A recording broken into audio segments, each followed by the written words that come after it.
Vayan a Apocalipsis capítulo 3, versículos 1 al 6. El título para el mensaje es Sardis, una iglesia muerta. Dice así: escribe al ángel de la iglesia en Sardis, el que tiene los 7 espíritus de Dios y las 7 estrellas, dice esto: yo conozco tus obras, que tienes nombre de que vives, pero estás muerto. Ponte en vela y afirma las cosas que quedan, que estaban a punto de morir, porque no he hallado completas tus obras delante de mi Dios. Acuérdate pues de lo que has recibido y oído, guárdalo y arrepiéntete. Por tanto, si no velas, vendré como ladrón y no sabrás a qué hora vendré sobre ti. Pero tienes unos pocos en Sardis que no han manchado sus vestiduras y andan conmigo vestidos de blanco, porque son dignos. Así el vencedor será vestido de vestiduras blancas, y no borraré su nombre del libro de la vida, y reconoceré su nombre delante de mi Padre y delante de sus ángeles. El que tiene oído, oiga lo que el Espíritu dice a las iglesias. Hermanos, hemos estado siendo bendecidos con esta serie, y como oraba el pastor Andrés en el tiempo de oración pastoral, hemos sido bendecidos, pero hemos sido desafiados. Nos hemos dado cuenta que hay cosas que el Espíritu inspiró a Juan y que Jesús le dijo a estas iglesias que aplican a nuestras vidas ahorita. Nos hemos dado cuenta de la necesidad de ser una iglesia de amor, una iglesia que vive en pureza, una iglesia que no soporte cualquier doctrina, sino que la examine. Pero esta iglesia particularmente es a la que el Señor le da un diagnóstico bien tremendo. Y le dice: tú tienes un nombre de estar viva, pero en realidad lo que hay en ti es muerte. Cuando nace un bebé, lo primero que hace el doctor, mis hermanos, es darle unas palmaditas, checar sus signos vitales, tomarle la presión, ver si está respirando, quiere oír su corazón. Antes era hasta ese momento, ahora pues ya ven de que desde el momento del alumbramiento ya tienen máquinas que están midiendo esto. Todo con el objetivo de ver si tiene signos vitales. Y mis hermanos, yo creo que esa sería una buena pregunta que el Señor le hace a su iglesia. Dios está interesado en saber si tú tienes los signos vitales espirituales. Y quiero hablar en esta oportunidad, mis hermanos, a que el nuevo nacimiento es un término que se ha usado tan ligeramente en estos tiempos. Se ha desvirtuado lo que en realidad es ser nacido de nuevo. Por ejemplo, se oye en las estadísticas que dicen la tasa de divorcios entre nacidos de nuevo y no nacidos de nuevo. O en los Estados Unidos, el Barna Research Group, que es un grupo que se encarga de hacer encuestas entre los cristianos, dijo que las personas que son nacidas de nuevo son personas que viven muy usualmente en pecado, pero que tienen la diferencia que se congregan en una iglesia. Entonces, el congregarte en una iglesia, el saberte cantos, el saber muchos versículos de memoria, el estudiar la Biblia, el ser hijo de un cristiano no necesariamente garantiza que tú tengas vida. Y yo creo que ese es el mensaje a Sardis.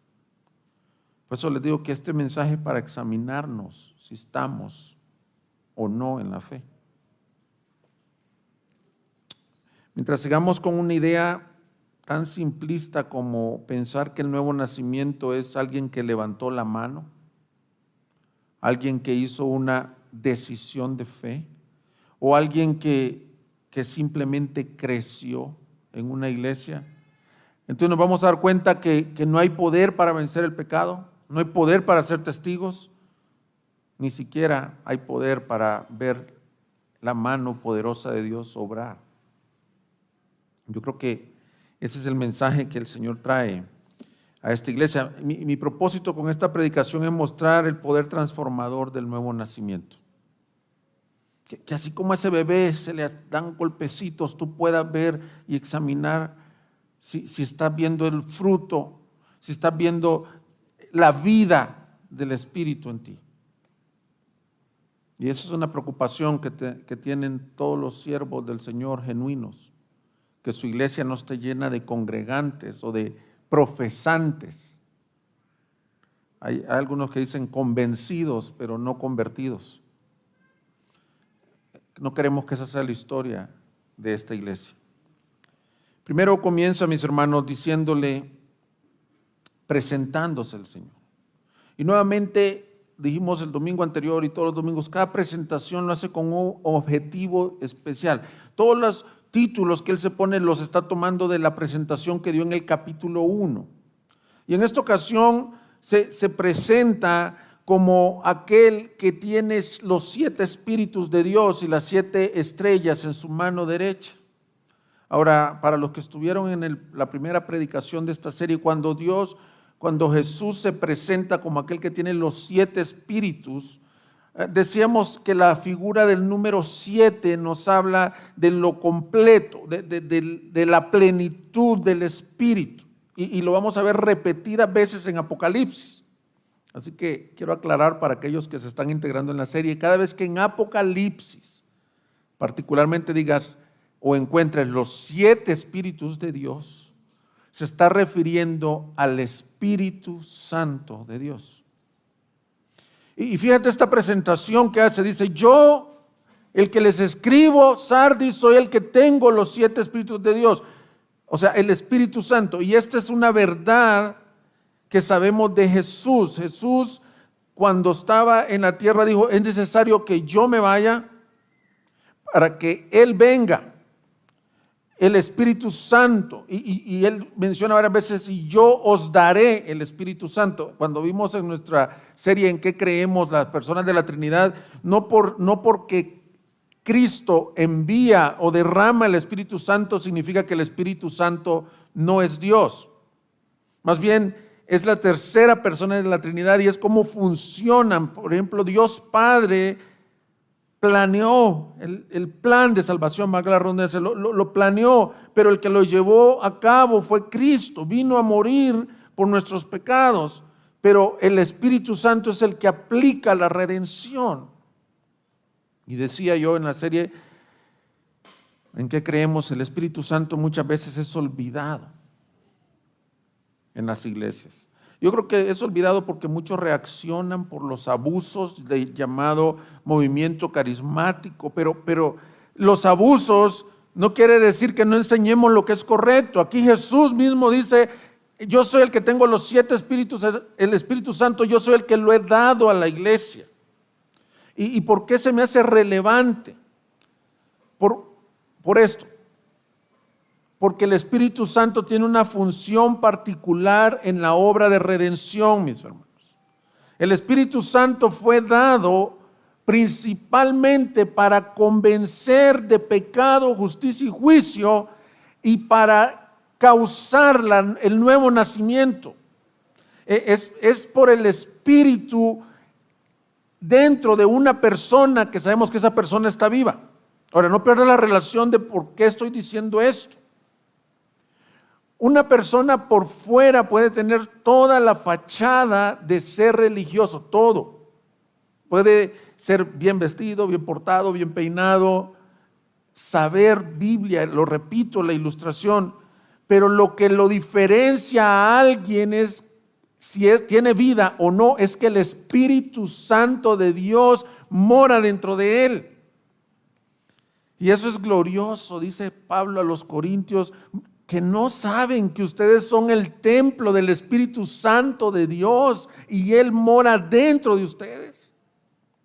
Hermanos, eso es glorioso, eso es grandioso. El Dios Trino mora dentro de ti, dentro de mí. Y por eso Jesús se presenta y dice: miren, yo que tengo el Espíritu Santo, les digo esto. Mis hermanos, ustedes están muertos ¿Por qué? Porque es importante que veamos el papel del Espíritu Santo. El papel primordial del Espíritu Santo es darnos regeneración. La palabra correcta es, ¿qué pasó cuando naciste de nuevo? Se llama regeneración, que significa vida nueva. Totalmente tú eras esto y ese día el Espíritu Santo sopló aliento de vida. Veamos, por ejemplo, en Génesis, estaba el hombre, el polvo de la tierra, ninguno de nosotros tiene esa capacidad de soplar aliento de vida. Esa es vida natural. Dios se la dio al hombre. Pero cuando un hombre nace de nuevo, el Señor Jesús le dijo a Nicodemo, te es necesario nacer de nuevo. El Espíritu sopla de donde quiere y no lo vemos, es como el viento.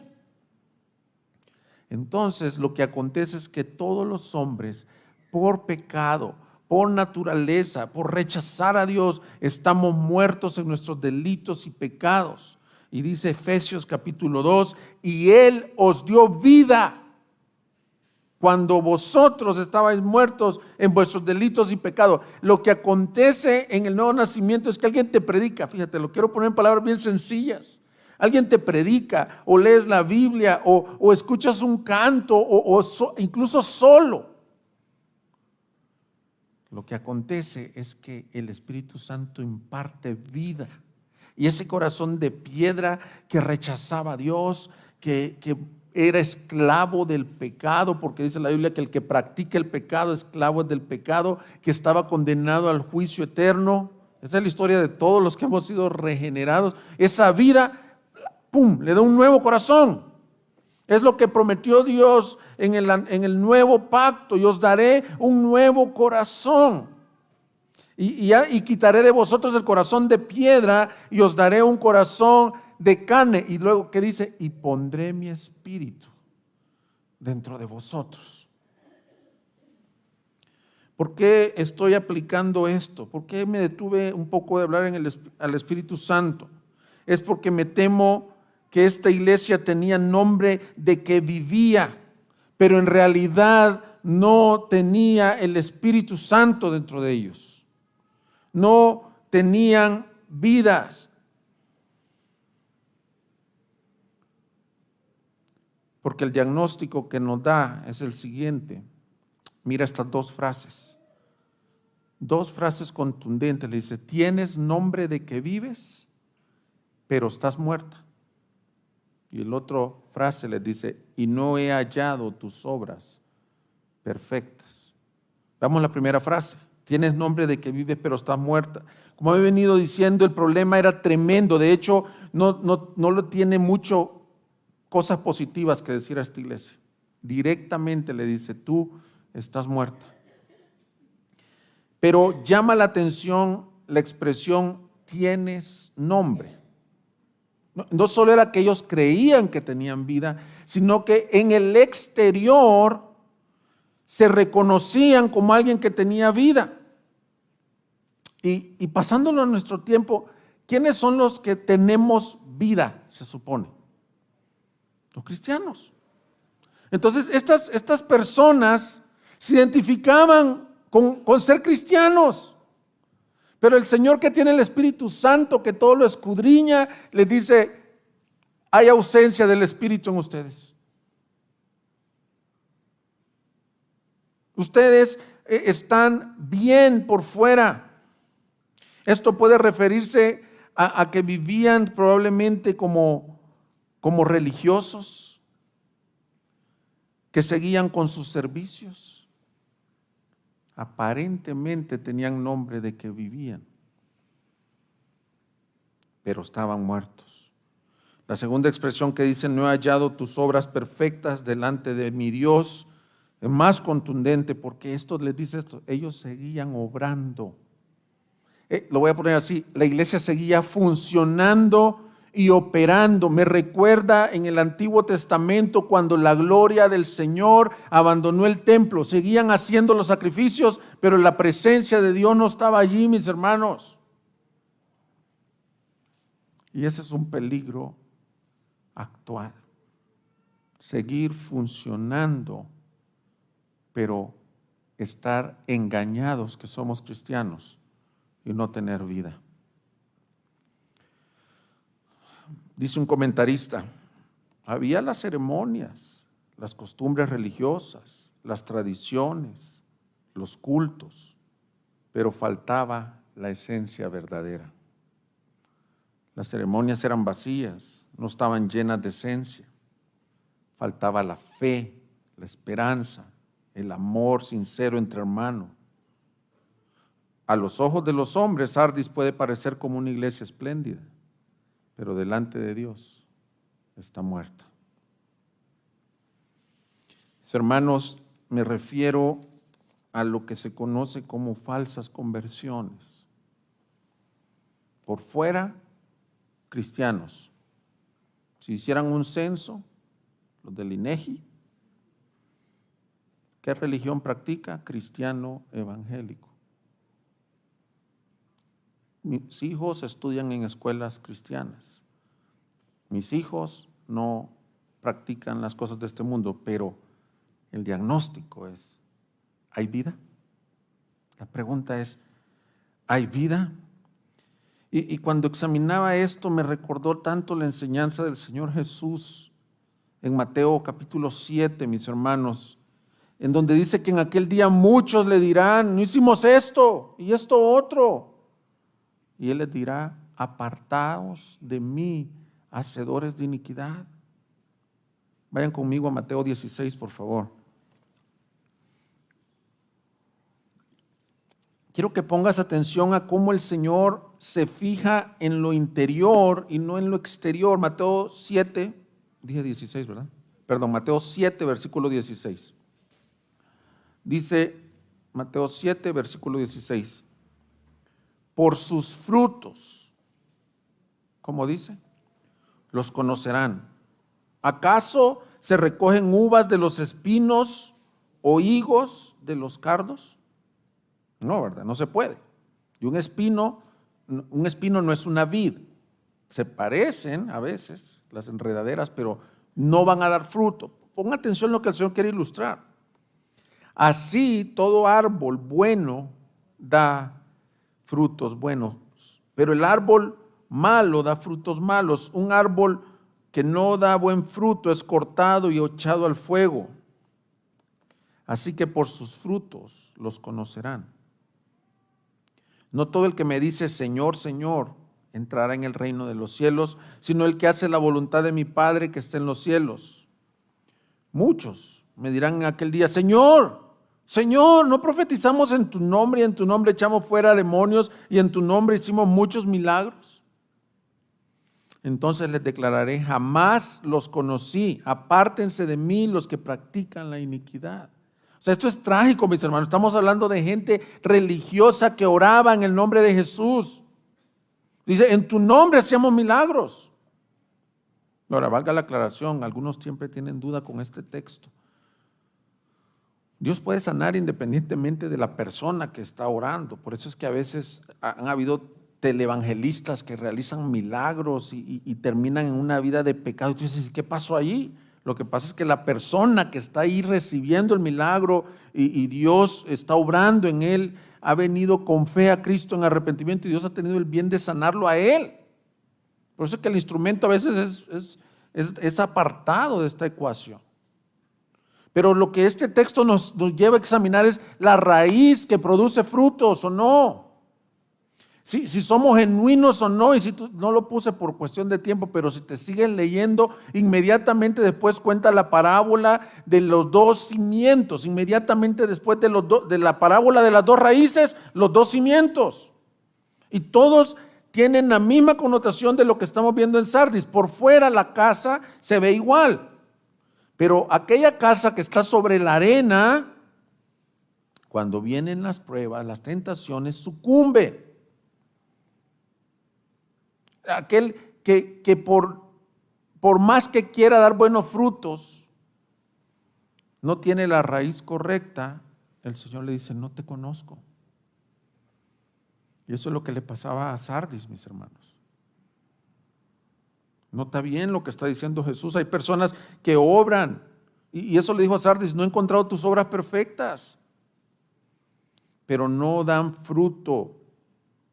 El nuevo nacimiento, entonces, mis hermanos, no es solo una profesión de fe, no es solo congregarse en la iglesia, no es solo haber levantado la mano, no es solo tener conocimiento de Jesús o de la Biblia, o creer intelectualmente en el cristianismo, o creer o estar seguro que la educación cristiana es la más segura para mis hijos y tener amigos con valores similares. El nuevo nacimiento, mis hermanos, en una forma sencilla, es el milagro más grande que un hombre puede experimentar, y es esto. Fíjate bien, si estás tomando notas, por medio de su Espíritu.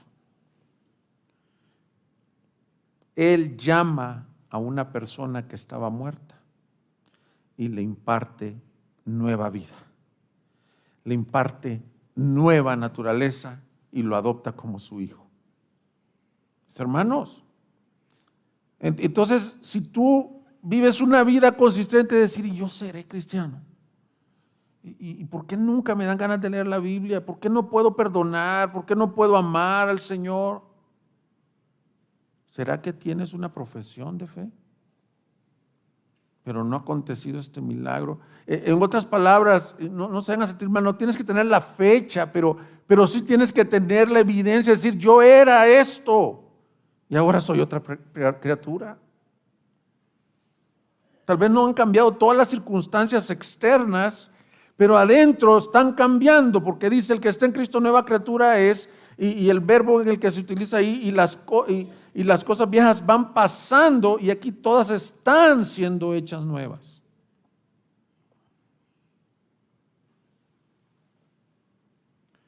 Pero vivimos en tiempos en donde se ha rebajado a una profesión de fe. Mira, te voy a leer un testimonio que escuché de un hermano, voy a omitir su nombre, que se congrega en una iglesia cristiana, y me gustó porque ilustra un poco lo que estoy diciendo. Dice así el hermano: soy originario de Orizaba, Veracruz, y diría que soy de los de cuna cristiana, ya que desde que nací mi familia estuvo involucrada en la iglesia. Recuerdo incluso que cuando era niño, cada domingo me vestía con mi camisa, corbata, zapatos bien boleados para estar presente en la iglesia. Así viví en Orizaba hasta mis 18 años, que entré a la universidad en Ciudad de México y empecé a vivir solo. Pienso que en la secundaria y preparatoria viví la rebeldía normal de un adolescente, pero en la universidad exageré mi libertad y vivía literalmente sin control. Lo peor es que a pesar de que vivía así, cada domingo seguía asistiendo a una iglesia. Oraba, cantaba y decía conocer de Dios. Sí, era un cínico. Y en mi inmadurez pensaba que mis fallas se compensarían al ir a la iglesia cada domingo.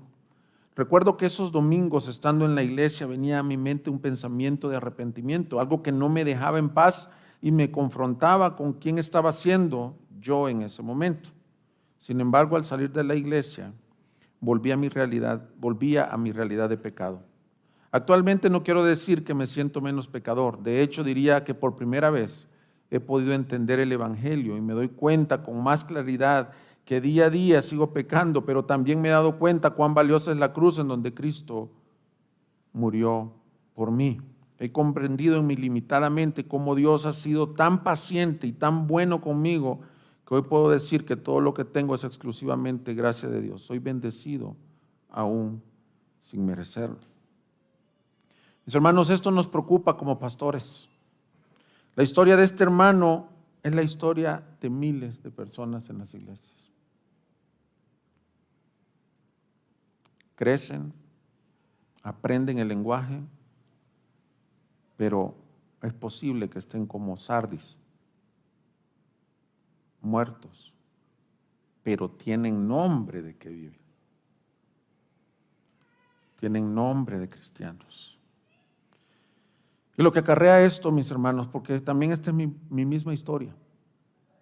Algunos me preguntan, ¿cuál es su testimonio, pastor? ¿Cómo conoció al Señor? Yo crecí en la iglesia hasta los 17 años, pero nunca tuve el poder para vencer el pecado hasta los 17 años.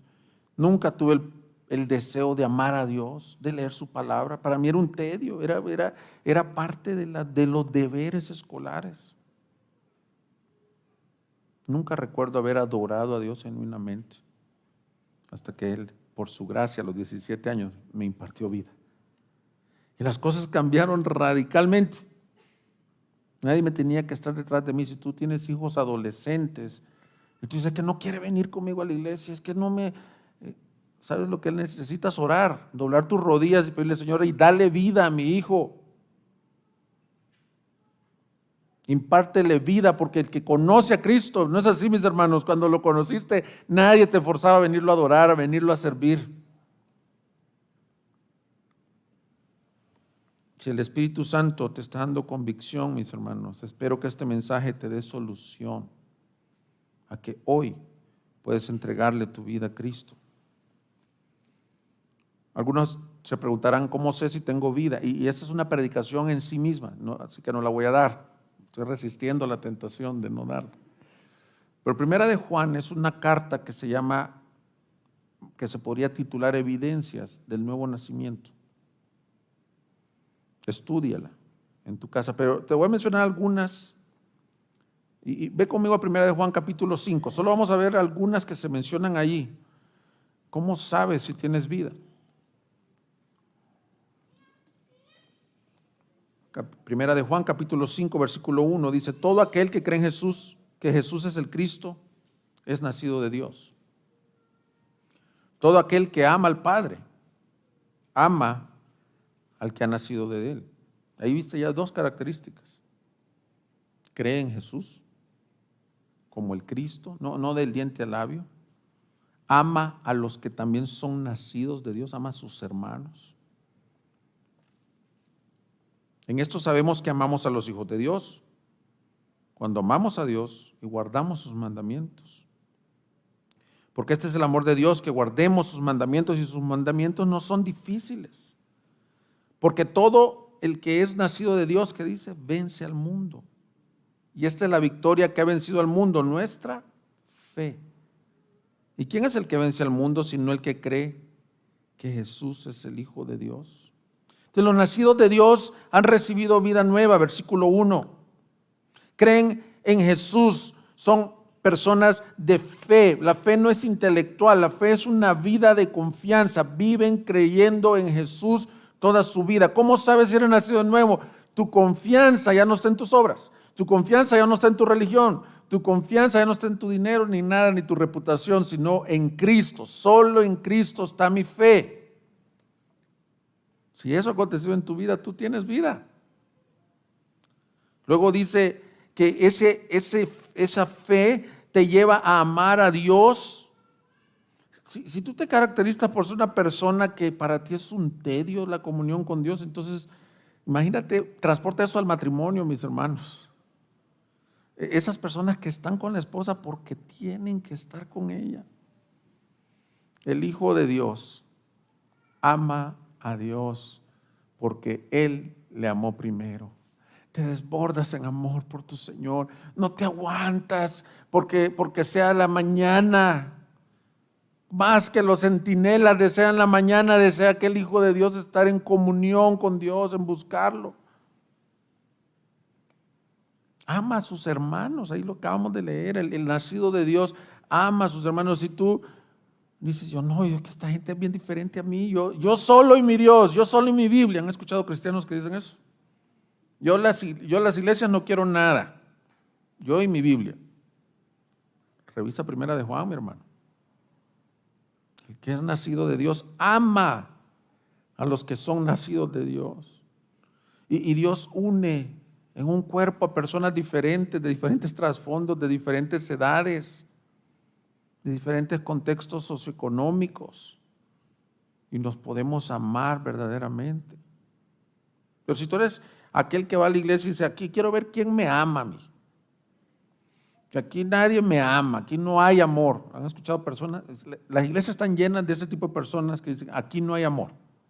Bueno, la Biblia dice, si tú has nacido de Dios, para empezar, Dios ya derramó el amor de Cristo en tu corazón. aun cuando éramos pecadores, en esto se mostró el amor de Dios, en que aun siendo pecadores, Cristo murió a su tiempo por los pecadores. Ahí estás tú y ahí estoy yo. Ahora, como hijo de Dios, te manda a amar a tu prójimo. Entonces, te digo, es un mensaje en sí mismo, hay muchas evidencias, pero aquí dice que obedece, que no le son gravosos los mandamientos del Señor. Entonces, en pocas palabras, un cristiano que nunca puede vencer el pecado debería de preguntarse: ¿por qué no puedo vencer el pecado?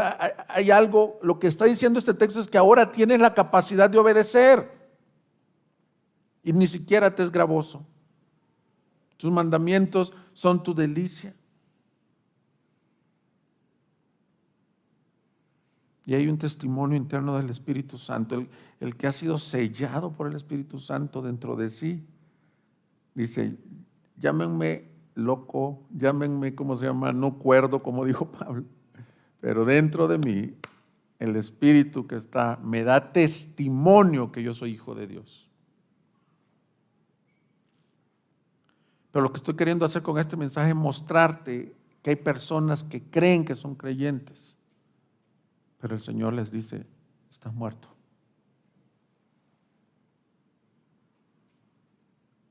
Pero si tú eres creyente, pues también el Señor tiene palabra para ti en esta aplicación del mensaje a Sardis. ¿Qué le dice a Sardis? Entonces el diagnóstico, esa es la presentación. Ahora, ¿qué le dice? La llama a velar. Y puedes poner ese velar o entre paréntesis despertar. Mira el versículo 2, regresa a Apocalipsis capítulo 3, versículo 2. Ponte en vela y afirma las cosas que quedan, que estaban a punto de morir, porque no he hallado completas tus obras delante de mi Dios. Acuérdate pues de lo que has recibido y oído y guárdalo y arrepiéntete. Por tanto, si no velas, vendré como ladrón y no sabrás a qué hora vendré sobre ti. Esa palabra ponte en vela no es como una sugerencia de ponte a hacer oración en la noche así para que tengas paz, bonito. No. Estás dormido. Es más, no le dice dormido, estás muerto. Ponerse en vela es lo contrario a dormir. O sea, vigila, despiértate, tú que duermes. No el que está dormido ahorita en la predicación. Una vez predicó nuestro querido pastor CJ y dijo que leyó un artículo de Jonathan Edwards en donde se dormían en las bancas en las predicaciones de Jonathan Edwards. Y dice, Jonathan Edwards fue usado para el gran avivamiento en los Estados Unidos. Dice, cuando leí eso me dio esperanza que si alguno se duerme en mis predicaciones, si se dormían en las de Jonathan Edwards. Pero estamos hablando de esto, mis hermanos. Esta expresión ponte en vela es despiértate, iglesia. Por favor, escúchenme, es tiempo de despertar espiritualmente. Es tiempo de ver si está la vida del Espíritu en medio de nosotros. Ese es el llamado que le está haciendo, porque le dice, ponte alerta, porque hay cositas que todavía están vivas. Y si no, voy a venir a ti como ladrón en la noche. Si alguno supiera qué día va a venir el ladrón, entonces no está en la casa y cierra todo y manda a la policía. Pero puesto que no sabemos, él le dice, si tú no te pones alerta, yo voy a venir a ti. Y aquí no viene como su padre. Aquí no viene como el cordero. Aquí viene a traer juicio a esa iglesia. Despierta porque estoy por venir como un ladrón en la noche. Te voy a leer cómo un historiador lo puso con palabras preciosas. Ya quisiera poder escribir así. Yo dice este historiador. Sardis, la ciudad impugnable, se situaba sobre una colina casi inaccesible, vigilante del valle Hermus, y fue en tiempos antiguos la orgullosa capital de Lidia. Sus habitantes eran orgullosos, arrogantes, demasiado confiados. Tenían confianza de que nadie podía subir a esta colina con sus laderas tan perpendiculares. Había un solo punto de acceso, una angosta península hacia el sur, la cual se podía fortificar fácilmente, pero vino el enemigo en el 549 a.C. y de nuevo en el 218 a.C. y tomó a Sardis. Un solo punto inseguro, inadvertido y desguarnecido, una hendidura oblicua en la muralla de roca. La única manera de realizar un ataque de noche por diestros escaladores presentó al enemigo la oportunidad de dar un golpe triturador a la arrogancia de los demasiado confiados habitantes de esta capital orgullosa. La colina sobre la cual Sardis estaba situada era demasiado pequeña para acomodar una ciudad creciente. Por tanto, la antigua Sardis, la Acrópolis, empezaba a ser abandonada y una nueva ciudad se levantó en la vecindad.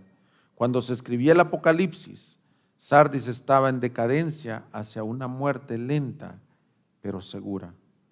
Así, muchas veces los jactanciosos habitantes de Sardis, que estaban tan satisfechos de sí mismos, habían visto venir la destrucción sobre ellos como ladrón en la noche, de repente. Hermanos, el Señor nos está dando una alerta. Quedan algunas cosas, Sardis. Despierta, ponte en vela.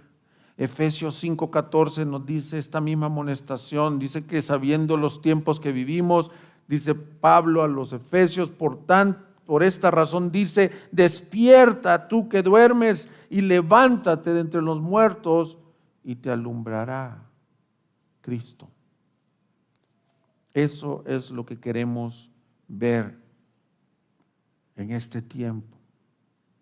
Mis hermanos, hay personas que han estado clamando por años por un avivamiento en Latinoamérica. Porque la iglesia muchas veces tiene nombre de que vive, pero está muerta. Se oyen casos escandalosos de pecado. Se oyen historias trágicas de aquellos que predicaban el evangelio y de pronto niegan la fe, vituperando el nombre del Señor. Se escuchan casos de hermanos que tienen rencores contra sus hermanos y no los pueden perdonar. Abusos de poder, matrimonios destruidos. Pero el domingo celebramos como si todo estuviera bien y como si estamos vivos. En una ocasión me invitó a predicar un pastor. Tenía como 20 años. No sé qué estaba pensando el pastor. Qué gracia y qué humildad de invitarme a este predicador. A una ciudad fuera de donde yo vivía. Y prediqué sobre la iglesia de la Odisea. Al terminar el mensaje, hice una invitación para alguien que tuviera la convicción que necesitaba el nuevo nacimiento. Y una señora grande, yo le calculaba unos 67 años a 70 años, respondió en lágrimas y vino a entregar su vida a Cristo. Cuando yo le conté esta historia al pastor, él me contestó esto, me dijo, tú no sabes quién es esta señora. No, esta señora es la más fiel probablemente de la iglesia. Ella es de las fundadoras de la iglesia conmigo. Y estaba el pastor como que no entiendo por qué nació de nuevo. Yo le digo a mis hijos para que me entiendan la historia así. Si tú sales de la casa, no sé cuánto les pasa, a mí me pasa porque soy muy olvidado. Pusimos llave a la puerta. No sé. ¿Tú te acuerdas? ¿Tú le pusiste? Yo no me acuerdo de haberle puesto. Tú serías necio si te vas a las vacaciones y la dejas así. ¿Qué tienes que hacer? Regresar, asegurarte. Si esta señora de 67 años respondió al llamamiento, creo que pueden haber personas aún en nuestra misma iglesia, que crecieron con una religión, pero necesitan venir a Cristo. Así que quiero terminar con dos aplicaciones. Dos aplicaciones. Y las tomo del versículo 3 en adelante. Dice: acuérdate pues de lo que has recibido y oído. Guárdalo y arrepiéntete. Porque si no velas, vendré como ladrón, y no sabrás a qué hora vendré sobre ti. Versículo 4. Pero tienes unos pocos en Sardis que no han marchado sus vestiduras y andarán conmigo vestidos de blanco, porque son dignos. Aquí hay un llamado muy claro a buscar a Dios en arrepentimiento. Es muy claro. Para que el Señor no venga inesperadamente y traiga juicio a Sardis. Así que mis dos aplicaciones son estas. La primera, para aquel que nunca ha tenido vida espiritual. Si tú me has estado oyendo, ya sea en la transmisión o estás aquí presente, y tú dices: todo lo que dijiste no ha acontecido en mí. Yo creo que Jesús es el camino, la verdad, pero yo no he visto ese nuevo nacimiento. Te quiero decir que lamentablemente aquellos que no tienen el nuevo nacimiento, un día vendrá Cristo como ladrón en la noche. Pero para ellos ese día va a ser de terror, va a ser de angustia. Porque ese día no es de gusto, ese día es de ira, es de juicio. Porque la Biblia dice que el que tiene al Hijo tiene la vida, mas el que rechaza al Hijo no tiene la vida. Entonces mi llamado para ti hoy es que vengas a Cristo. Y fíjate lo que dice ahí. Estas personas traían ropas inmundas. Esas eran las ropas de todos los que no han creído en Cristo. Esas eran mis ropas, esas son las tuyas. Pero te hace una promesa si tú vienes a Cristo hoy. Y una promesa gloriosa. Venir a Cristo en arrepentimiento implica decir: esta vida que llevo es de perdición y necesito un Salvador. Y Él te dice que esas personas les va a dar la bendición que anden con vestidos blancos. Y no solo eso, sino que no borrará sus nombres en el libro de la vida. Versículo 5. Y reconocerá su nombre delante de mi Padre y delante de sus ángeles. Venir a Cristo, mis hermanos, esas tres expresiones es lo que acontece cuando alguien nace de nuevo. Cuando alguien nace de nuevo, no importa tu pasado, no importa tu presente, en ese momento el Señor dice: saquen el mejor vestido. Y ese que estaba perdido, ese que vituperaba al Señor, pónganle vestiduras limpias, se llaman las vestiduras de justicia. Cuando un hombre nace de nuevo es justificado delante de Dios, y tus ropas mugres las tira al fondo del mar y no se acuerda nunca más de tus pecados, mis hermanos. Por eso los que estamos en la iglesia somos justificados y emblanquecidos y traemos ropas blancas de gracia.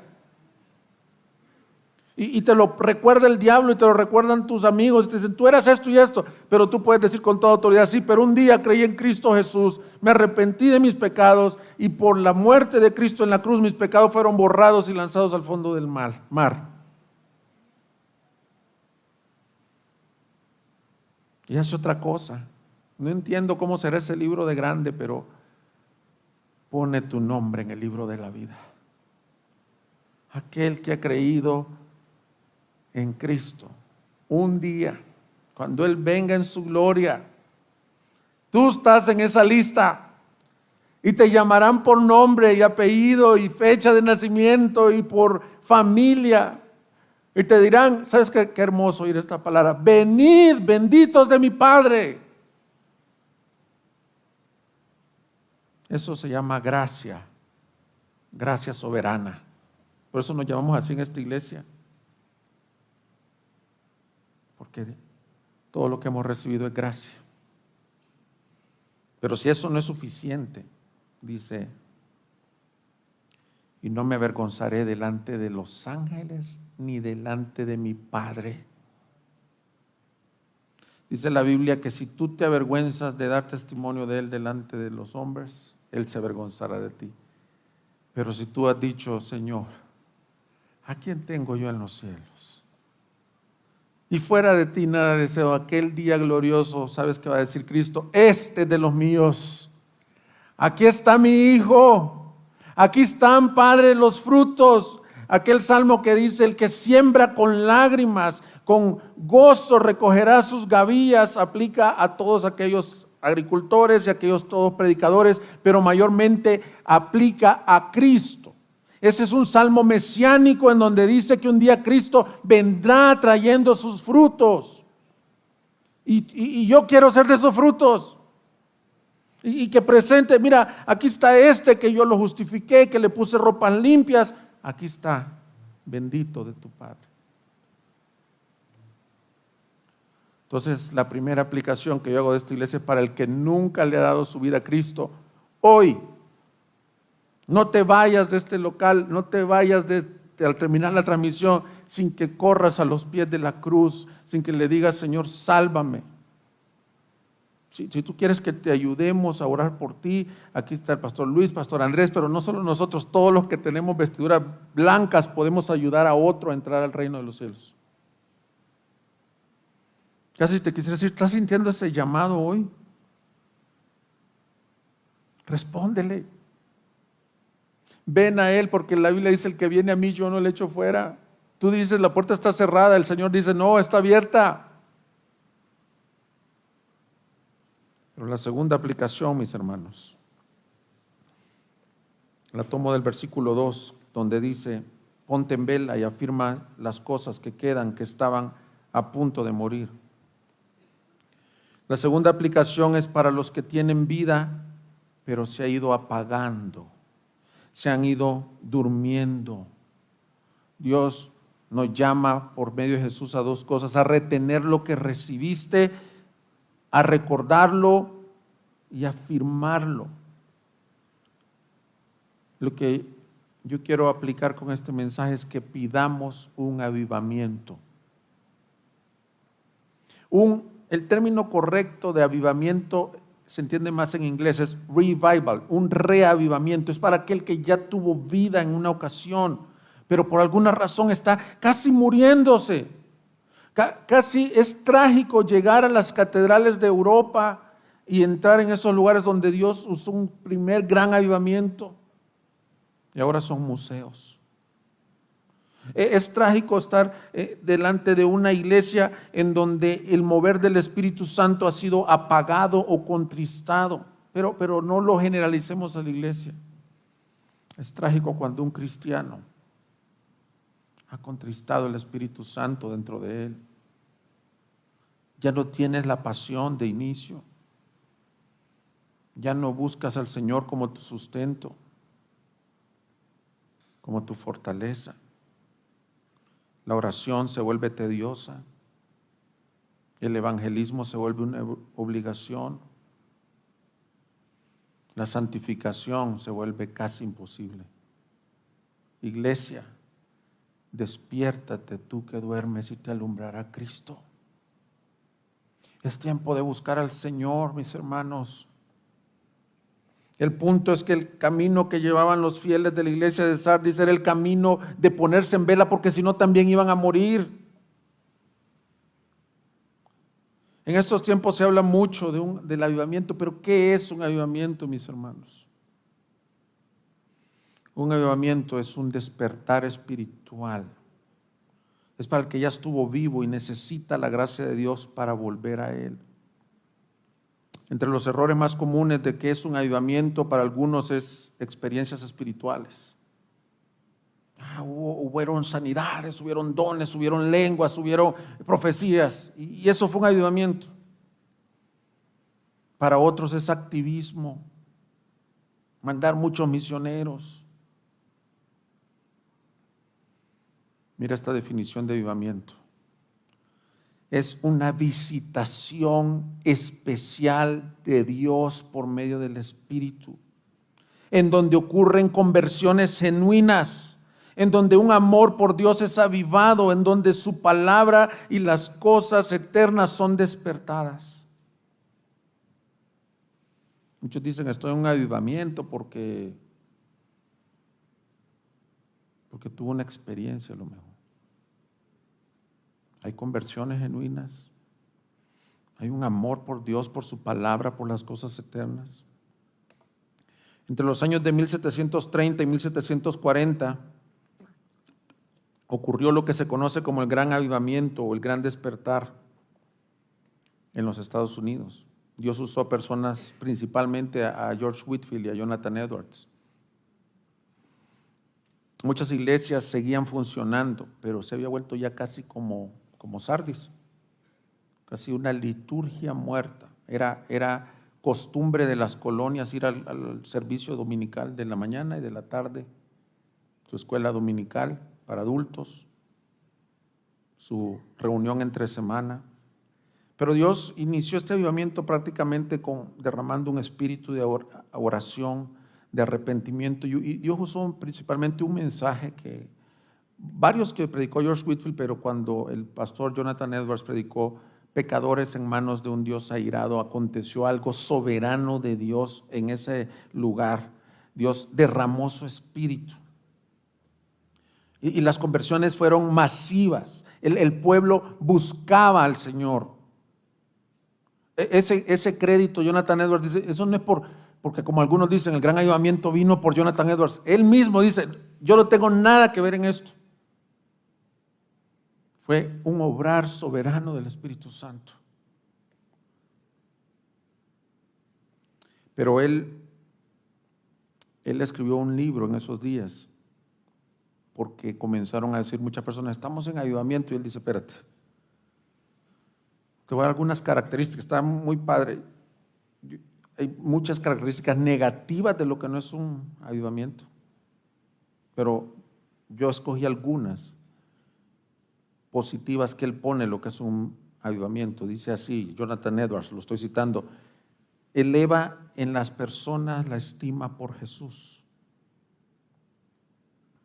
afirma las mentes en las verdades del Evangelio, asegura que Él es el Hijo de Dios, el Salvador, guía a las personas a apartarse del pecado y aborrecer la obra de Satanás en este mundo.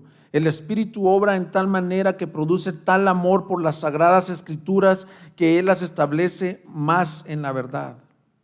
Las personas son guiadas a la verdad y las convence de pecado, las convence de aquello que es genuino, verdadero.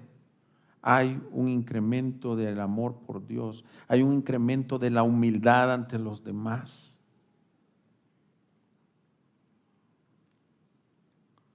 Mis hermanos, muchas veces necesitamos clamar que esto acontezca. Si tú eres el que necesita ser avivado, volver tus días como al principio, Dios te está llamando hoy a que vuelvas al Señor